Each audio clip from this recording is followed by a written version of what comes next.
What does a hamburger and milkshake have to do with your offshore plan?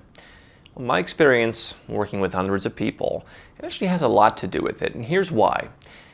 InNOut is the most popular and most loved burger chain in the United States right now.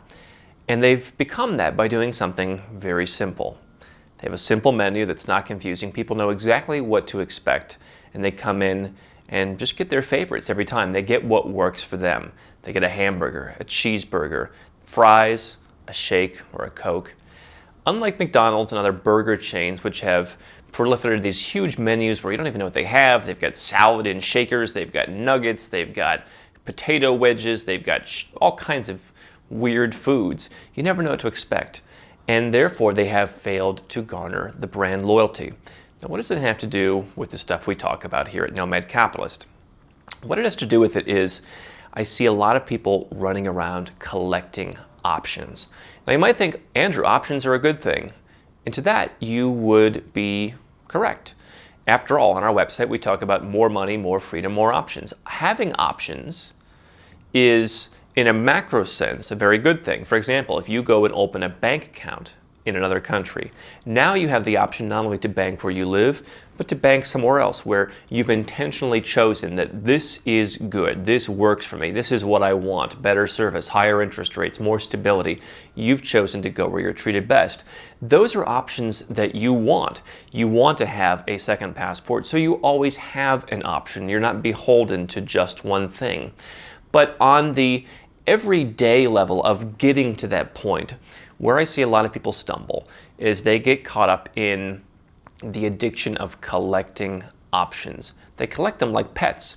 And so I'll tell you a story of two friends who came to me in the last couple of years who wanted help getting their second passports.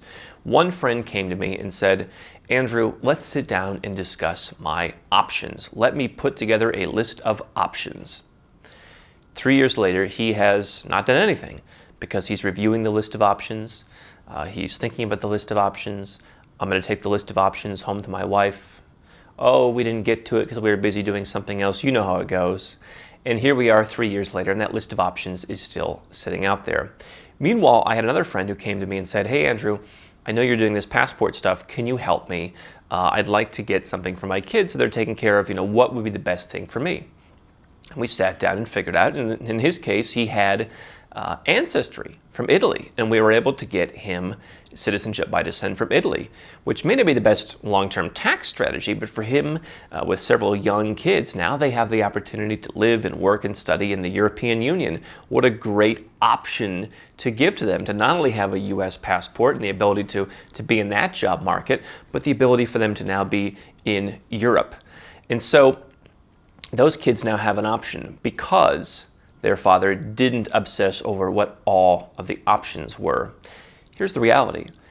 Here at Nomad Capitalist, we talk about a very special kind of thing. Okay? It's not really immigration. It's not really just tax planning. It's an entire different way of looking at the world and going where you're treated best. And so you have a lot of options of where you could move. You have a lot of options where you could get a second passport. When you start adding, but I don't really want to spend my full time living there, but I want it to be tax efficient, but I want this and I want that, we can very quickly narrow down the best thing that works for you to one thing or two things. And from there, we can make a very quick decision, the way my second friend did, to where he just recently, last week, sent me pictures of he and his kids proudly holding their new Italian passports. That was something that really, it really warmed my heart, thinking about not only him, and now that he has this option to go somewhere else, he's no longer beholden to one country, but now his kids, it's an entirely different scenario. It's an entirely different ballgame for them. And so what I would implore you to think about is how do you get to the actual having of options rather than the collecting of options? How do you figure out a process that gets you over the almost cocaine-like addiction for some folks of always needing more options, always needing that hit? Hey, let's call and discuss it. Let's talk about it. What are my options? Instead, focus on how can I dial things in? How can I figure out where do I want to end up? And then work backwards to easily figure out what's the one best thing I can do and get that put into place. At the end of the day, having options, not collecting them, is what you want to do. Hi, I'm Andrew Henderson from Nomad Capitalist. I wrote this book, which you can find on Amazon, to distill a lot of the stuff we talk about in these videos and a lot of the stuff I've learned over the last decade plus traveling all around the world, teaching you about how to legally reduce your taxes, build your personal freedom, and create wealth faster. Definitely get a copy of this book if you want to learn more. Now, if you want to watch more videos, make sure you subscribe to our channel and make sure you click the notifications bell so you never miss one of our new videos with more tips on how to go where you're treated best. And if you're already a 6- or 7-figure entrepreneur and you'd like to put these strategies in place for yourself, go to nomadcapitalist.com and learn about how I can help you.